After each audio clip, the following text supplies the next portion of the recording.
Welcome to MassMusings, a podcast where art and history come together, brought to you by the Massland Museum. On today's episode, we interview current Studio M artist Judi Krew about her exhibition, Hoard Couture, where art meets fashion.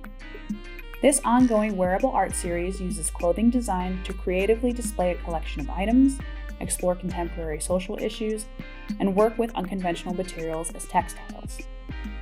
Krew uses the mantra of reuse, repurpose, reconsider, and reimagine to guide the overall concept of each piece.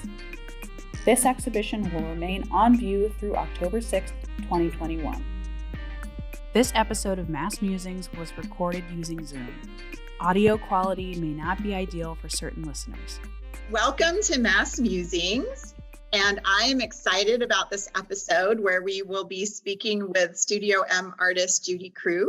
First, I would like to introduce our podcast producer, Anna Young. Hi, Anna. Hello. How's everybody doing today? Doing great. Good. Awesome. So I'll tell you a little bit about Judi Krew. Judi Krew is an artist based here in Stark County, and she is a creative force to be reckoned with. She graduated in 1982 from the University of Akron, where she established the Art Honors Program. She went on to earn a master's degree in art education from Case Western University in a dual program with the Cleveland Institute of Art. And since then, she has worked in visual merchandising, museum education, as a high school art teacher, as an active community volunteer, all while maintaining a successful exhibition and studio practice. She has also designed award-winning floats for the Pro Football Hall of Fame Grand Parade. She's designed patches for the Boy Scouts of America and elaborate decor for major Canton area fundraising galas. This is her first museum exhibition with this particular wearable art series, Hoard Couture, where art meets fashion. And this ongoing series uses clothing design to creatively display a collection of items, explore contemporary issues, and work with unconventional materials as textiles. This Studio M show is on display at Massland Museum through October 6th. So I'm very excited to welcome our MassMusing podcast guest, Judi Krew. Hi, Judi. Hi, how are you guys? Good.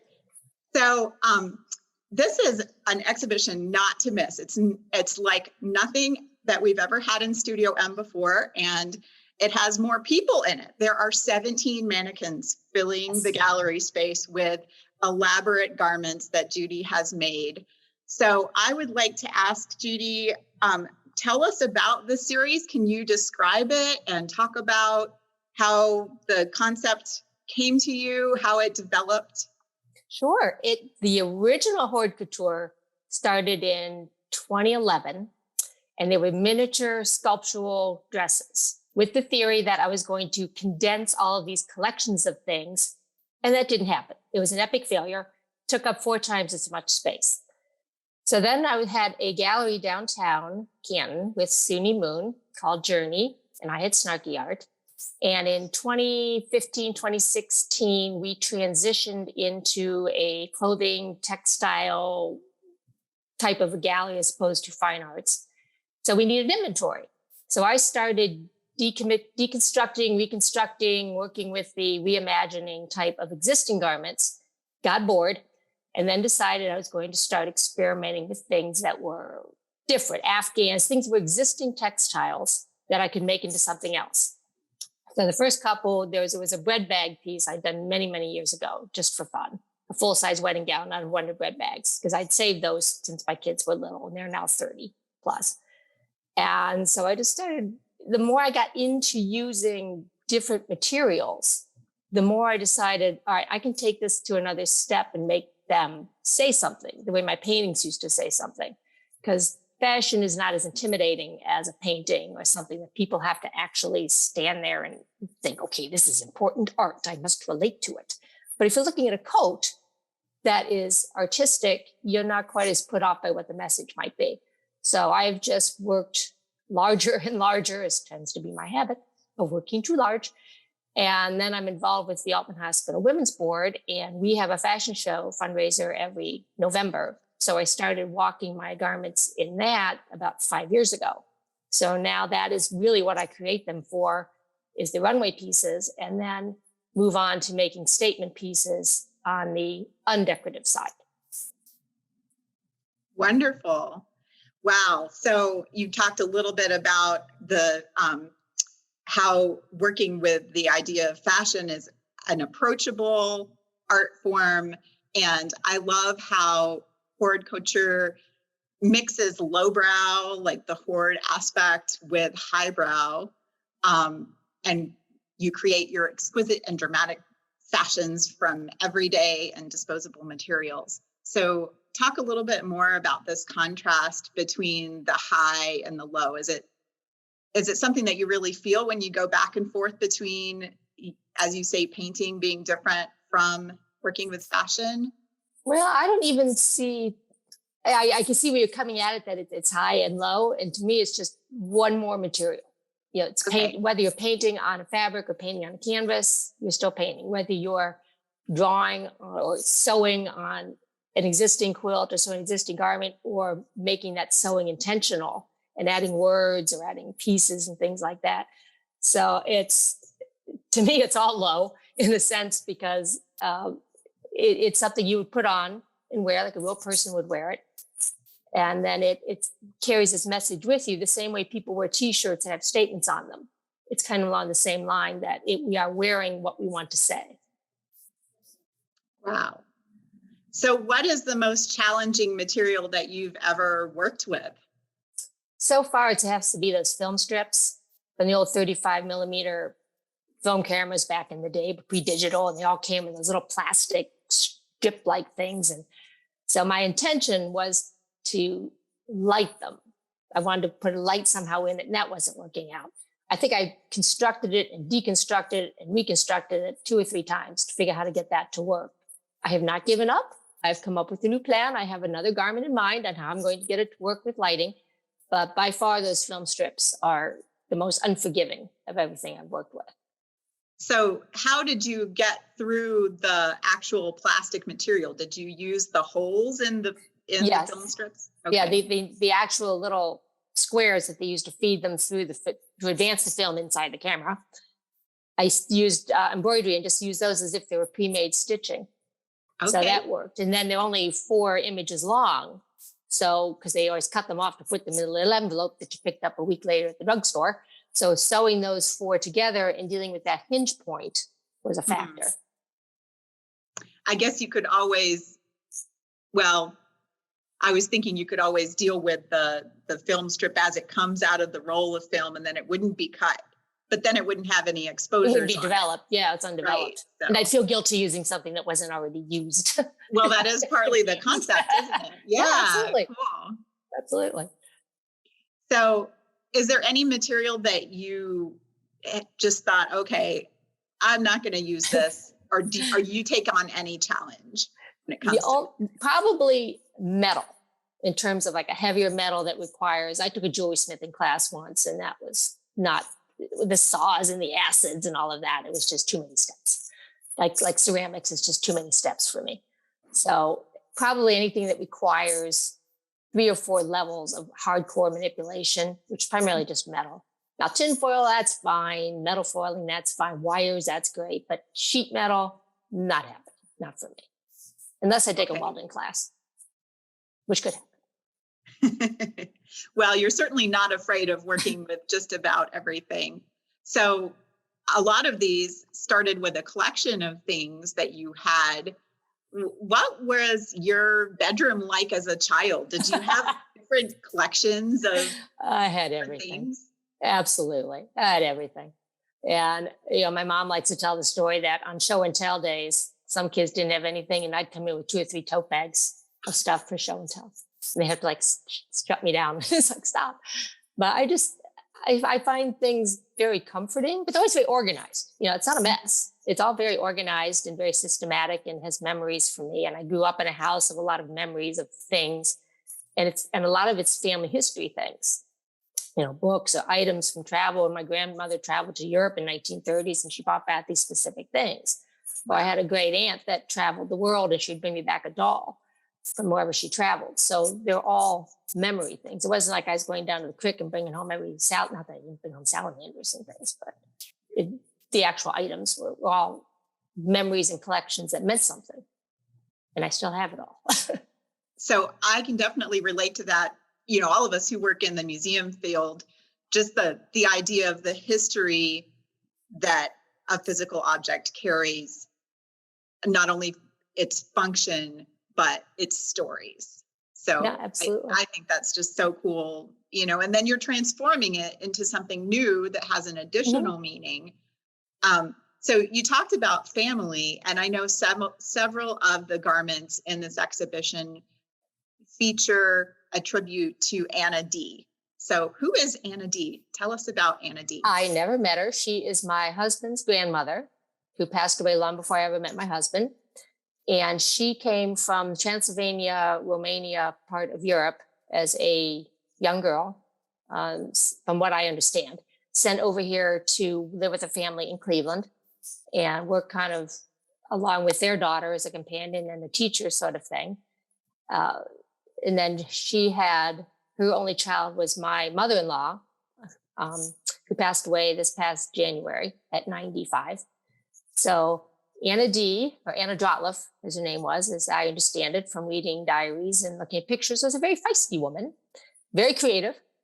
When my mother-in-law's house was broken up, there were probably 25 bins and boxes full of all of these needlework things that she had made, that Anna, her mother, had made, in tatting and embroidery and needlepoint and just stacks after stacks after stacks. And to me, I appreciate that handiwork because I cannot crochet, I cannot knit, I cannot do any of that. I have one functioning hand and one helping hand. So my right hand works just fine and the other one is there just to assist whatever the right hand wants it to do. So knitting is out of the question. Anything that requires them to work together, like playing the piano, out of the question. This one is lazy. So it just, I can't do that stuff.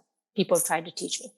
So when I went through all of these bins and things, they were just gorgeous to me. And I thought, well, in the next generation, they're just going to sit in that bin and get passed on down the line till they end up in a Goodwill, 2070. So I thought, why not bring them back to life?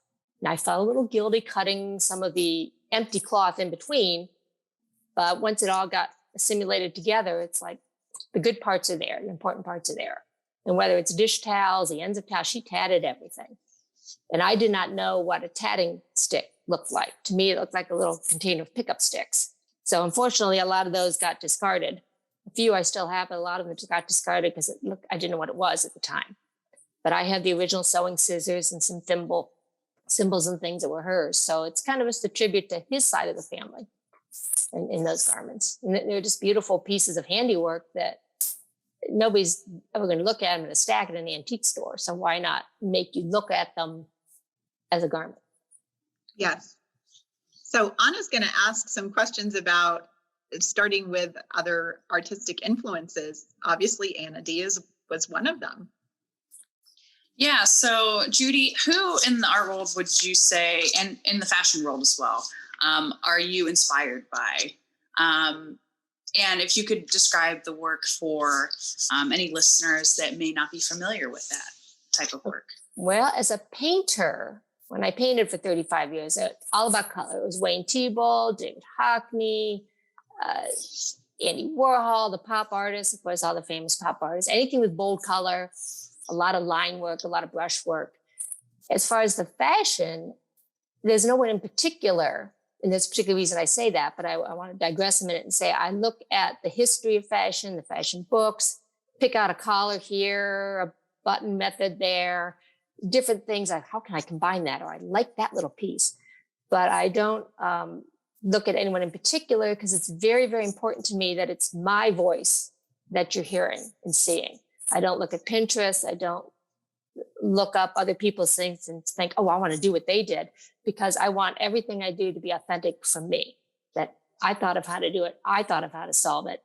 So I try to avoid really looking at other artists and other types of things. I enjoy going to a museum and seeing what inspired other people and think, how would I have done that? But it really, sort of a personal thing that I don't ever want to be accused of taking anybody else's thoughts or ideas. So I avoid looking at them. Wonderful. This question, I'm a huge Project Runway fan. And so I was wondering if you, okay. I go all the way back to Santino and to the first one with the corn husks. Yeah, season 1, all the way back. So I think that if you were on that show, you would kill the, what do they call it? The unconventional material challenge or whatever they have it. I just thought of that immediately the first time that I saw your work. And it's just so great. So maybe in your future. See, I would never get past it. I don't sew. That's weird. I've had no classes in draping or tailoring. My sewing machines are from 1973. They do 3 stitches. Everything I do all my seams by hand, or I deal with an existing garment.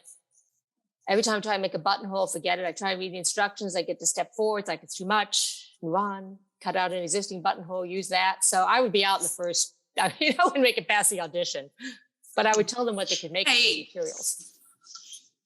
There you go. I believe in you, though. I believe in you. So have you ever had a make it work moment then? If so, could you tell us about it? I would probably say every garment has at least once had to be deconstructed at some point and done again.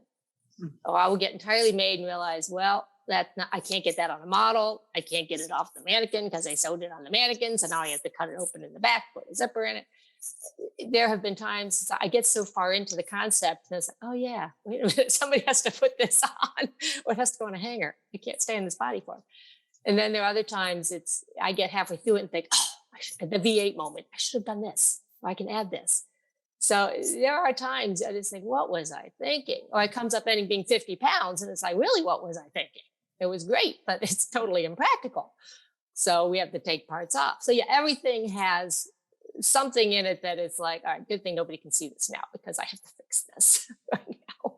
Or I have to add something, or I have to wait until I find the right thing somewhere. So yeah, have I had deadlines? I've only had one time where I had to hit a deadline for one of the fashion shows. And it's like, well, it's going to go out without whatever on it, but nobody will know but me. So it's okay. True. But you always have that thing in the back of your head where it's like, oh man, that's all you can see. That's all you can think about. But we're hardest on ourselves. And Absolutely. That's very, very true.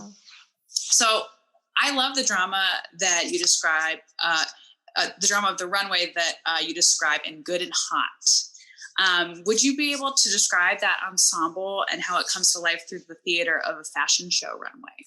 Well, it started from the materials that we used when I was the decorations chairman for the 2019 Altman Hospital Angel auction. All the colors that the chairman wanted were white and gold. And so we must have had hundreds of yards of gold fabrics, things from bridesmaids dresses that were, I found this at the Goodwill, there were 5 bridesmaids dresses of gold sequin fabric. Who knew? Must have been a horrible wedding, but what can I say? And then it was this white feather fabric that makes this cape, this reversible cape, was actually the stage wings.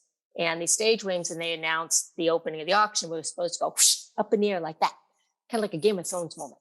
That was the intention. They forgot to do it. They did it halfway through the show, but that was okay. So after that was over, part of my volunteer payment is that I keep the materials that after the thing, because they just throw them away a lot of times. So I keep all the materials. So that fabric was sitting around and I'm like, it's got to be something. It just has to be something. So first I made the cape. It was just going to be this white feather cape with a hood on it. And then you turn it inside out and it's all the gold sequins from the bridesmaids dresses and it looks like these flames. So then the dress was used as a display piece at the auction, this 70s vintage gold sequin thing. And I thought, well, those two go together. Now, how do I make the dress and the cape relate to each other? So that's when it became all the flames and I had all these red remnants and I just layer things and I'm going through all my bins, pulling out everything that was orange and gold and red, and put that all together. So I needed that for my required scene for the 2020 fashion show, which was virtual. I forget what the scene even was, but something. So I came out, dark stage, come out the white coat, like the hood's over it, and you walk down, you get to the end of the runway, and I flung this cape open, and you could see all the sequins inside, and I did this dramatic pose. And I always wear wigs when I'm on the runway because I always have to walk as a character. I never walk as myself. So I had this bright red wig on and this great big dramatic pose with this thing. And the camera guy's like, hold that. My arms are getting stiff. It's like, come on, man, take the picture. My arms are getting tired. So then you take the cape and you flip it inside out and you drag it along the stage back and forth, and you let them see the front and back of the outfit. And then you put the gold part back on, kind of like to douse the flames, and retreat back into the back curtain in the back. And it was like this whole just whoosh moment. So it worked better than my stage wings did. So the original intent of the fabric didn't work as well as what I got made that worked better. So yeah, that was a fun piece. Wow. I love that. I wish I could have seen it in person. It's probably on YouTube somewhere. I think the fashion show is still on YouTube somewhere. You might be able to look it up. Oh, perfect. That's good. I'm going to check that out after we get off here. Going back to the mantra that you use, reuse, repurpose, reconsider, and reimagine. Mm-hmm. Are you interested in environmental sustainability? And does it bother you that some of the materials that you use will fall apart? The second part of the question first, it does not, because everything is going to go away at some point or another. And you learn that the older you get, I'm going to be 61. So the older you get and you start breaking up parents' homes and things, you realize what they kept doesn't really mean anything to my kids and what they kept their parents think. So you realize things deteriorate. Looking at old yearbooks and things that have molded and gone away. So that the memories are really only important to the immediate generation on either side. And we have very little left over from World War II, Civil War, going back. That's why we have museums that have all these little pieces of parts, because things deteriorate and go away. So as I tell my kids, everything I make is precious only to me. They have to have no responsibility in what happens to what I've made. They could just put it on a pontoon boat and burn it for all I care, because it was what I did while I was alive and what I wanted to say. And I don't want them ever to feel responsible for anything. So, and as far as first part of your question, environmental sustainability, I am interested in doing what I do, what I can do, my one little footprint, my one small thing, because otherwise it overwhelms you if you start feeling responsible for everybody else's choices and what they're doing or not doing. So I said, I can't be responsible for anybody else but me. So I pick that up, or I reuse this, or if I'm responsible for myself and people understand that and they're responsible for themselves, then perhaps it will puddle out and everybody will do their thing. For example, look at the water bottle, the bottom of the water bottles. It's a simple thing to bring awareness that that's 350 water bottles on there approximately, and how much that really is. And it's the same with some of the other pieces, just to be aware, look at the burning dress and just make you think and start a conversation about where we are in the environment. Why did I have to make that? So I keep everything just within my own little bubble, particularly in all the latest, the way the world is nowadays. I just cannot accept and take over responsibility for anybody else. I give them ideas. I can try to instill things into my kids, but I can't worry about what that guy's doing over there, or why that person threw his trash. I will pick it up, put it away. So again, it's just all personal responsibility. I like that. I know that there's a lot of people that get overwhelmed because they want to fix everything. But you've got to step back and just be like, day at a time, what can I do? That's all you, one choice at a time. One choice, yeah. And you own the consequence of that choice, and you can't go beyond that. Yeah. So you were talking about the hydration dress that you made with all of the bottoms of the water bottles. And one of my favorite moments was at your opening reception, when you walked over to that dress and showed some visitors what it sounds like when somebody's walking down the runway, and how it sounds like rain. And that's one thing that I love about this collection and this series, is how you have thought about the theater, as you described with Good and Hot on the Runway, but all of the senses, how the garment feels, or what it's made of, And then in that one, how it sounds, as well as the concept of repurposing, reimagining. So I'd love to hear from you what it's like to be preparing for a fashion show in which some of your garments are being displayed and, you know, put down the runway. What is that like? I know it was very dramatic for us. Installing this show was like a totally different experience for me, but give us a peek into like what it's like behind the fashion runway. Well, I signed with a modeling agency when I was 15 years old in Cleveland. Learned very quickly, I'm a terrible print model. My blink reflex is too fast. My jaws are crooked. It's like, forget that. But I was excellent on runway and production and promotion. So I really concentrated on just runway work since then. And when I worked in visual merchandising for Horn's department store, the visual merchandisers had to set up the runways and set up the lighting and make sure the garments were ready. And then so when I got to the women's board fashion shows, and we started with my original denims and things, just the fitting of the models, it brought back all the memories of the fittings and that kind of thing. And it's always very hectic. But I also learned that having other people walk my garments is a very difficult thing, because there's a certain flair, there's a certain, look at the pocket, look at this, look at this. And the models weren't doing that. And we were all coming out of one scene. So after 2 years, we do those shows now where I come out by myself and walk each of my garments as a scene extender, because, you know, usually I can change backstage in about 2 minutes from one garment to another, full wig and everything, be right back out ready to walk. Other people are not used to doing that, because our models are not professional, they're women's board members, take 2, 3, 4, 5 minutes to change into a garment and wear heels and get back down the stairs and get lined up and be ready to go. So I now function as the take your time, look what I'm doing while they're getting dressed person. And I always, like I said, each character has a different wig. So I have about 13, 14 wigs, and they all have names. So different characters put on different garments, and I change personalities. And then, for example, the peacock dress, she had a long red wig, and she was doing a real strut kind of a walk. So I also modify how I walk or how I'm presenting to the audience to the garment, because it's all about the outfit, what you want them to see. So it's very exciting for me to rush down there and then wait in line right behind the timer to go out on stage, and that spotlight hits you, and it's like you own everybody in that room. You want them all to look at you. You want them to look what you're wearing, and it's a really kind of a powerful, fun feeling. They're always in the back waving me back off again, because it's like, come on, you know. And I'm like, no, I want to stay. But it's exciting to see them on set. Fortunately, nobody really ever takes a video or takes a picture, a professional picture of me in any of this. There's a lot of camera phone pictures, but I don't have any actual modeling pictures, which is okay too, because I can just go downstairs and look at the piece on the hanger and go, there she is.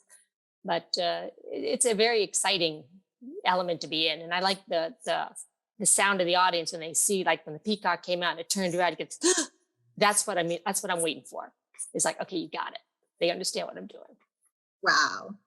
So this is the first museum exhibition of this series, although you actually for many years you have participated and been juried in for items from this series into our Stark County Artists Exhibition. But what is it like to have, you know, to have them not be on the runway, but rather arranged in a solo exhibition? It's like playing grown-up Barbie dolls. It really is. It's really exciting. It's like, oh, there they are.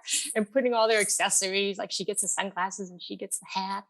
And it's making a runway show lineup, but they're not walking away from me. They're all together. And the placement in the show is, as you and I worked together, is very purposeful. So this one's looking into the room, and then this one's looking over here. It's a very much of a party feel. But, you know, for every one that you're going to see, there's 2 more that you're not going to see that are still sitting on hangers in storage. And it's just, like I said, it's like a giant Barbie doll dressing up. So I come down there occasionally and okay, I got to tweak that. I might sneak in there and adjust a little sleeve and check on them. But it is the original Hoard Couture miniature series was first discovered by Alex Kuhn when she came into Second April, when I had my first gallery, and I was working on dress number 7 of that series, ribbons and trims. And she's like, what are you doing? I'm like, well, I'm stitching a bunch of ribbons together. She's like, why are you doing that? To make a dress. And so we just started talking back and forth. She wanted to see them, and you were getting your Dior show ready to come up. So the first 12 of the original Hoard Couture were on display in your lobby for 2 weeks in 2012.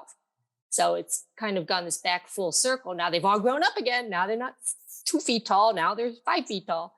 So it's really exciting for me just to see them. I mean, I'm just thrilled to death. And all the work you guys did building the platforms and making them feel special, not just punked on the floor, but they look professional. It's like, this was on purpose.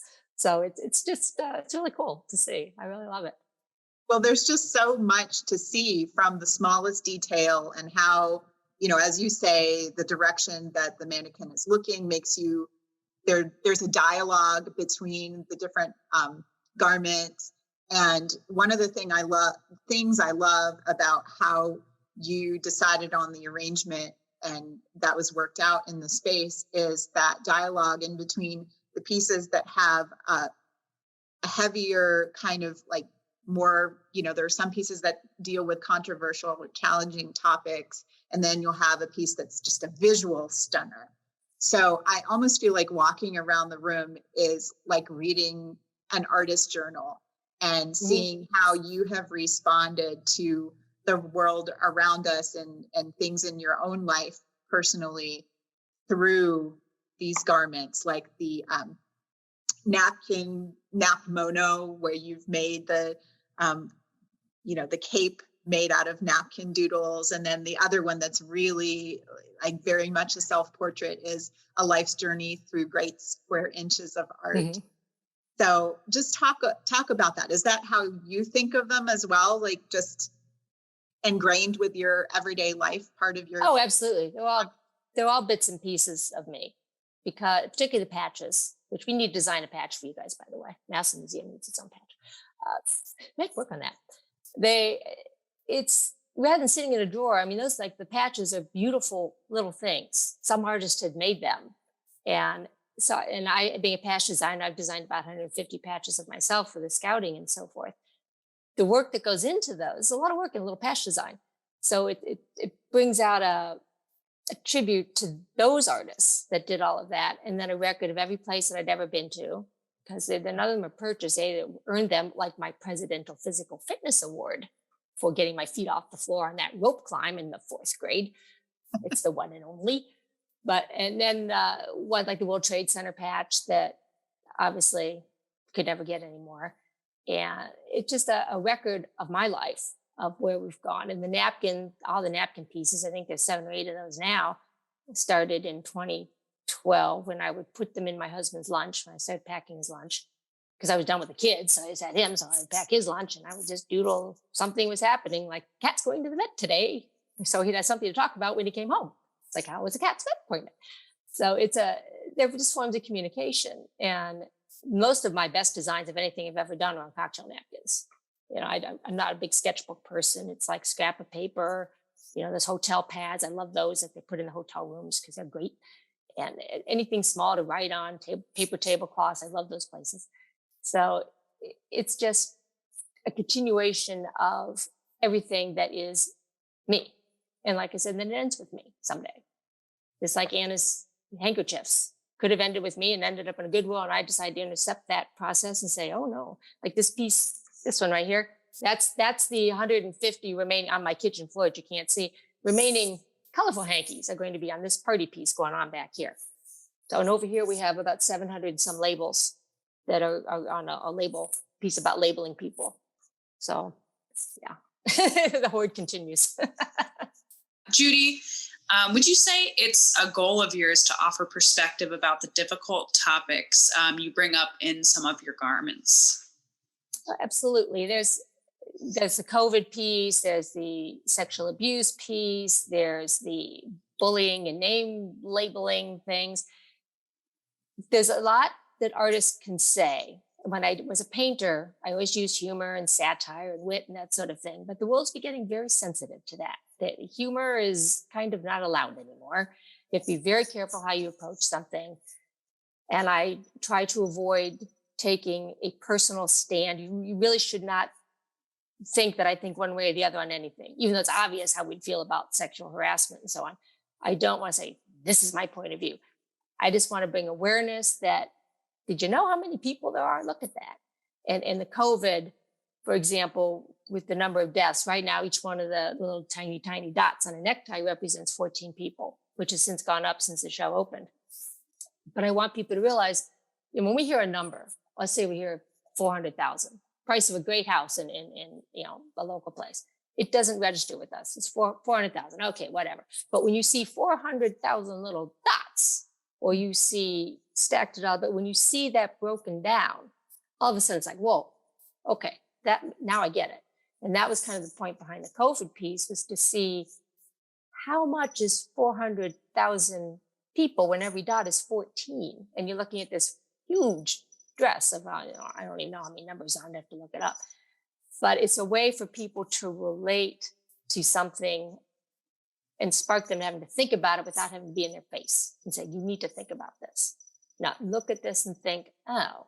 And the words piece, the crazy quilt piece, because we were labeling so many people with things, and you're this and you're that, that these are they're all positive words that are on there. And 37, I could fit 37 or 50 words that I felt were important words. But I leave it open for people to fill in whatever label word you want. You don't have to take any of mine. You can add your own into it, which is why there's a blank in the title. And so everything is just, the more controversial ones are for conversation purposes, to get one person who reads it and stands to the person next to me. If they don't say anything, they roll their eyes at each other. It's like, oh, okay, I get it. So it's a way that it's not a painting. It's not something on the wall. Because a lot of times people find that intimidating, because that's art, and they don't want to look at art, or they don't like art, but they can look at a coat and go, oh, okay. And then it's, oh, wait, that means a little more than I thought. So it is taking what I like to do one step farther than I could before when I was just looking in 2D. Wonderful. And beyond the conversation that you're sparking between people, do you wish to spur the viewers into action with some of the pieces? Well, I would hope they'd see one of the more controversial ones, and I've seen this happen. Then they tell somebody else, like, oh, you need to go see this. And then that person might tell another person. That person might tell another person. When the sexual harassment piece walked down the runway, I had somebody from a domestic violence group who wanted then to buy it, and I don't sell them, and I'll tell you the reason why in a minute, who wanted to wear it to an event as a way to promote something, and like the school shootings piece. And if it gets one person to tell another person to tell another person, the conversation is going, and it's done what it's supposed to do. I don't sell them to private people like I would to a museum, obviously, or to an institution, but I can't sell them to a person, because I can't guarantee that is going to survive somebody actually putting it on and wearing it out, or sitting down in it. Or like I said, the seams are a lot of times hand stitched, pieces are hand knotted, and some of those knots sometimes don't hold. So I don't want any responsibility to somebody having one and it starts to fall apart. That would be bad. I'd rather fall apart for me or on a runway than it would for somebody else. So I don't allow anybody to, other than Heather Bullock, she's won a few for photos with Mandy. Somebody I can stand there with control and a cassette, and I can go over and pin it up together. But as far as private people, I would not. But definitely an institution situation or a corporate situation where it's just going to be displayed for awareness is a different matter. But that's why they're all never marked not for sale in anything. That makes a lot of sense. I know that we've had people ask that. This might be a weird question, but could you talk? Hey, I love it. I love it. Would you talk about your interest in counting the dots and circles commemorating lives, and what color is your COVID, which you talked a little bit about, as well as children's lives represented in school shootings, which you spoke about just recently as well. How are all of these numbers and the action of tallying up significant in your artwork? First of all, somebody's always going to ask me, how many? So I feel, all right, let's just avoid that. I'm going to count them to begin with and tell you how many there are, because I know you're going to ask me. And I don't want to say I don't know. But I also, math and numbers are very important to, you have your left brainers and your right brainers. As we've always said, your right brainers are creative people, and then your left brainers, which was like my dad, whose favorite word about everything ever made is, what the hell is that? But it's like, okay, Dad. But it was a way for people to connect to it again on another level. For example, school sheets, exactly how many bodies are there? You need to see this laid out for you. For some people, it doesn't register until you see, oh, I got 3 dead ones and I got 14 wounded. And then this, but very rarely is the actual number, except in COVID, incorporated anywhere. Yeah, you have to read to find out what it means. But when you see a lot of repetitive shapes and a lot of things, it helps to know how many things there are there to a lot of people. So it's the way it keeps me organized. And two, like I'm working on, I've got 147 or so hankies sitting on the floor. I can count, I've got 27 of them on. Oh boy, I can kind of pace out myself as to how I'm laying something out. It's not just any happenstance. Everything has a purpose. I'm not really ever just willy-nilly going in and putting things on. It's a form of, because I'm very organized, kind of not OCD, but I'm organized, always have been, love organizing things. So I organize all of these as well, which is where I count how many 700 and some labels there are, then how many are repeated labels. Like Coldwater Creek has a representative 13. So it's just things I need to know that helps keep me grounded in what's going on, what I'm making. I feel like you would be fantastic at the guess how many jelly beans are in a jar or whatever. I am very good at that. I did win that one time. I love it. I had to give the jar back, but yeah. Oh no, did you get to keep the jelly beans at least? I got the jelly beans, but I had to give the vase back to the place. Like, well, that's not fair. I feel like that should just be part of the package. So that's what I would thought. So weird. I have a question from Liam, because Liam helped you. He was so install. Great. Wonderful. What a nice young man.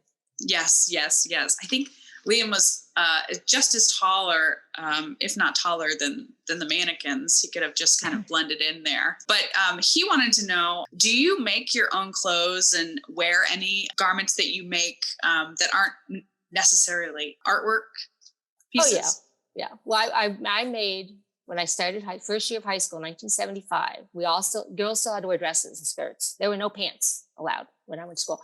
And so I made my skirt that I wore the first day to school.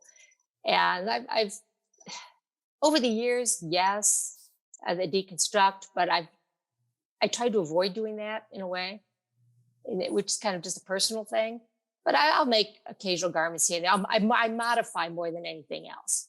I take a lot of jackets and I love vests. I just jackets and rip the sleeves off, or I cut the sleeve off here and add something to it, and switch out buttons. And so I'm more of a modifier than I am a make from scratcher type person, because that would require me following a pattern and reading the instructions and cutting out the little notch and worrying about the grain and all that technical. It's like, oh, really? It's like programming the VCR. So it's like I like to make it up as I go along. It's a lot easier. And then they don't always turn out like, you made that? Ooh. So I don't want to give myself a bad reputation by wearing something that looks kind of weird, but I have no problem modifying something. So yes and no to his answer. Have I worn any of my gowns to anything? I've modified probably every black tie gown I've had. I've modified it in some way or another, because usually I bought them at a thrift store and I don't want somebody to know I'm wearing the one they discarded. Because that has happened too. Somebody's like, I think I gave that dress away. No, it's different. So yeah, in this small town, you have to avoid that. So I wear a lot of somebody else's cast offs to try and make it look like they didn't donate it, and I'm now wearing it. But the best dress I didn't make, I got in Las Vegas, and I wore it to the angel auction in 2019, the last in-person angel auction. I went as Sally Stick figure. So, because I was charged of decorations, I had my Sally Stick figure wig on, and it belonged to a Las Vegas showwoman named Lynn Davis, who had actually performed with Sammy Davis Jr., and she was actually the first white female to perform in an all-black club in Las Vegas. And I found her dress in a thrift store and talked to the people and got her history and everything. So I was channeling her. So sometimes I'll wear a garment that I had something in a way to do with, to honor that and become somebody else. That was fun. That's so cool. It's a long answer, Liam. I'm sorry. Go roundabout there, Liam. Tried my best. Wow. I'm going to jump in with some more questions. I know, as we talked about before, you also paint. You also draw wonderful pastels.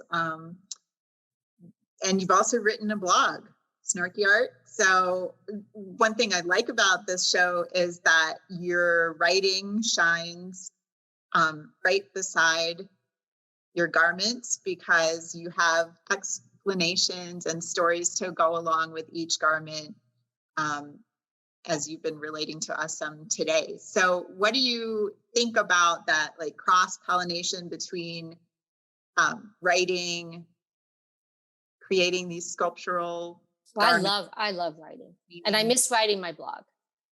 And the blog Snarky Art kind of went underground for a while. Once we closed the gallery and I was no longer downtown around all of the scene, I couldn't pass all the galleries. I'm kind of isolated where I am. So to go out and do that and review a show and write about the show is at least a full day of time, which is getting more and more precious. And then also people again are getting very sensitive to anything you write. You have to be so careful anymore. You can't be constructive criticism gets shot down, saying anything that might bother somebody else. It's a little dicey. So I thought I'll just wait until society calms down a little bit and I can get back to writing things. But I think it's very important that my pieces have explanations to them, because it gives another layer to this is what you're looking at and this is where it came from. Because I can tell the difference between the people who read the statements and the people who just look at it and keep walking by. The ones who don't read it don't get it. Like, oh, that cuff is nice, or oh, that's kind of, I like that.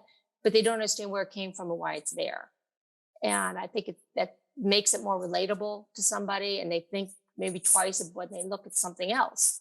Oh, I wonder what that artist was thinking about. Because that's really the one thing that I miss in major shows, Stark County show and the May show and so on, is there's no story next to what that piece is. I would love to see, what was this person thinking? And as a writer, when I wrote the blog, this is what they're thinking. And I'm going to tell you what they were thinking, because this is what I think they were thinking. But if you could tell me what you were thinking, that would be great.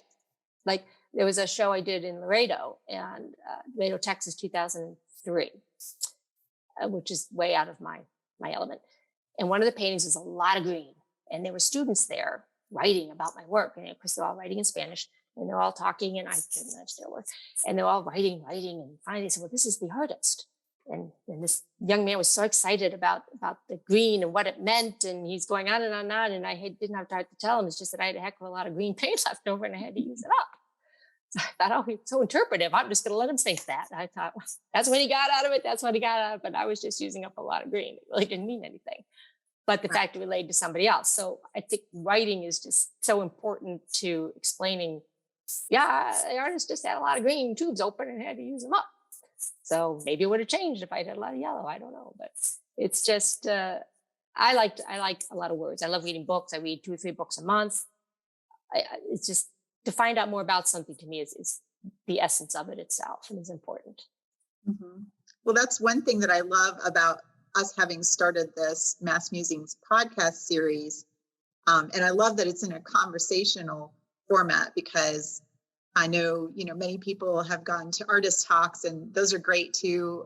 They're a little bit more formal, but I just feel like since we've started doing this, I've gotten to know the artist better and been able to appreciate different dimensions to their artwork that I didn't, know about before. And it's just brought a lot of, depth that. Well, I think it's great you're doing this kind of thing. And the viewers should know this is my first ever Zoom meeting, the first ever time I have done this. It's quite dramatic, let me tell you. I got it to work, power failures and all. But it's, I think too, artist talks are nice, but people, when they're in your personal space, they feel intimidated or something like that. I've encountered that a lot of times. It's like, I'm not a scary person. But these people are like, oh, I'm like, no, I cut my own grass and scoop cat poop just like anybody else. So they just, So I think it makes us more relatable as artists, and then people can listen to it and then go see the show. And, oh, okay. So it's a nice format, a new invention. That is the one positive thing about COVID. Now we can do things like this. Yeah. Silver linings, right? So, how many pieces do you have in this series so far? And do you imagine that you're going to continue making garments the rest of your life, or do you think there'll be an end to the series at some point? There are currently 49 completed. 50 is sitting right here. There are 7 bins downstairs of pieces that are scheduled for the rest of 2021, 2022. And unfortunately, I keep coming up with new ideas, but I've run out of bin space. So I've got at least 6 or 7 more that are in the planning stages. And as far as stopping, I've always stopped my other series, the paintings and the pastels and so on, because I got everything out I wanted out of it. It was starting to become remote. It started to become habit. And there was no challenge. I was doing a portrait a day. And it's like, I didn't learn anything.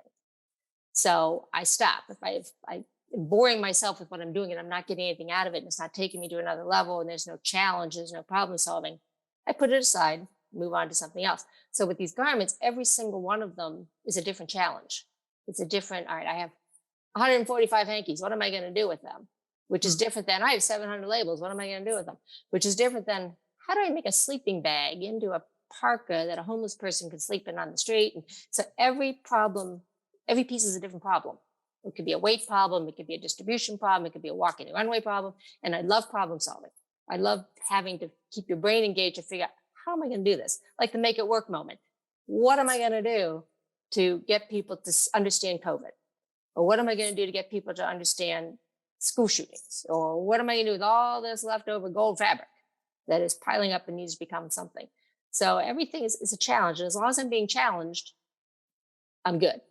So this is going to be going on for a while because there's always some new concept. I know one of the big pieces this coming year, which I'm dragging my feet starting because it's going to be very difficult, is about the history of violence against women. And so then at the planning stages, it's a lot of, I'm ready to start it, but I got to finish some happy stuff before I go next. It's going to be a bit of a dark place to do that one. So I always try and have 2 or 3 garments going on at a time as well. So it's like, I need a break. Can't deal with this one now. So I'm going to work on this one. And the other advantage is when I go down to see my kids or I'm traveling or whatever, I can take something to work on. Not this hand, but I can always have something that I can be doing off-site or out of a studio. Whereas painting, it's really hard to take them with you, particularly in the scale that I worked in, or in acrylics or in a pastel. But this is much more mobile, which is very helpful when I'm having to go different places every day. I'm not home waiting for the kids to get home from school, or well past that empty nesting stuff. So fortunately, they left their nesting materials. There's lots of things I can make stuff out of because until they want it back. Fair game, like graduation ropes. So yeah, to answer, long answer to a short question. Yes, it's going to keep going for a while. Wow. Well, we are all benefiting from your creative problem solving and keeping us on our toes and helping us to think about the world around us in new and interesting ways. What would you say is the most fulfilling thing that you've heard from a viewer looking at your work, or just audience in general, about a garment that you've made, like something that just really sits with you, that you think about, that is just something really awesome or really awful? Well, there's 2, depending on whether it is a decorative garment or a controversial statement, purposeful piece. The latter, the purposeful ones, your school shootings, your second, when somebody stands and I can see them start to cry, or I see them start to they have to walk away from it or whatever. It's like, all right, that's it's a terrible reaction, but it got a reaction. It made somebody realize, it touched them enough to say, wow, okay, now I get it. And then on the decorative pieces, when somebody looks at it and goes, how'd she do that? Oh, how'd she do that? Or how'd she think of doing that? And it's like, yeah, okay, there you go. I'm not going to answer it. But I like to see people engage, or not just walk past it, because you see a lot of people that's like, yeah, okay. But the ones who actually get a little closer and then they look around like nobody's going to see me touch it, are they? And then they do that. But it just to know I've connected with somebody, to me, that's very satisfying. And occasionally there's also ones like, it's the most terrible thing. I had on the Project Runway site, actually, I posted about the show on the fan base site. And a lot of positive feedback, but one guy said, well, I think these are all really odd and I wouldn't call them fashion. Now, he's from North Dakota, so I'm sure they have big fashion sense in North Dakota. But that kind of thing, okay, yeah, they are odd. Good. What do you think the fashion or not is? That's your opinion. Maybe they're not. I don't know. But again, it got a reaction. This person took enough time out of their trolling life to say, I'm going to tell her this. So any reaction, positive or negative, is a reaction. And that's why artists do what they do. we don't do it like I need another pretty picture in my dining room. No, I have 500 of them stacked up in my dining room. I just need somebody to say, and get affected by what we do. That emotional connection that you can sometimes see. And I think, we've all experienced too, that there actually isn't a words for it. You just get it from being able to behold art that moves you.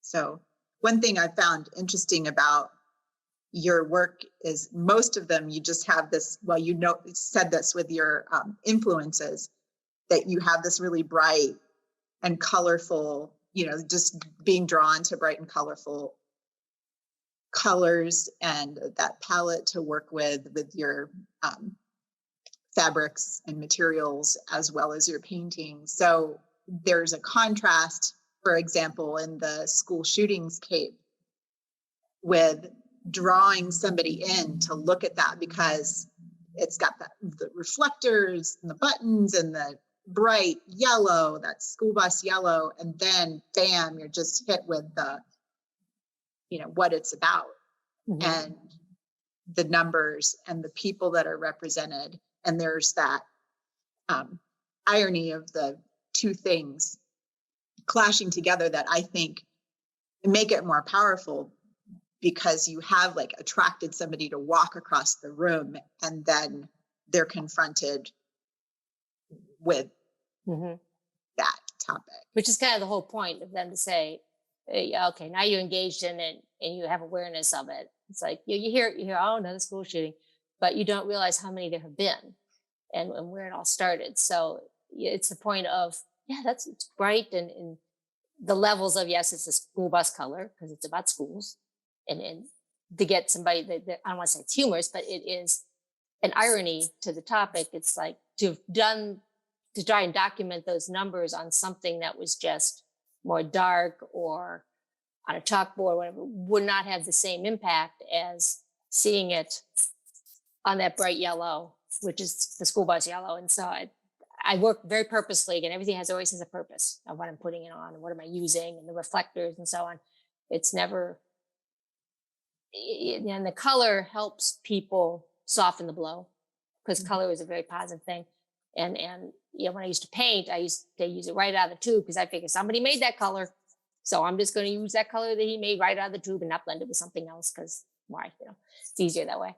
So, because I'm not a big blender. So it's, again, tribute to somebody else making something, and I'm going to use it the way they made it to be.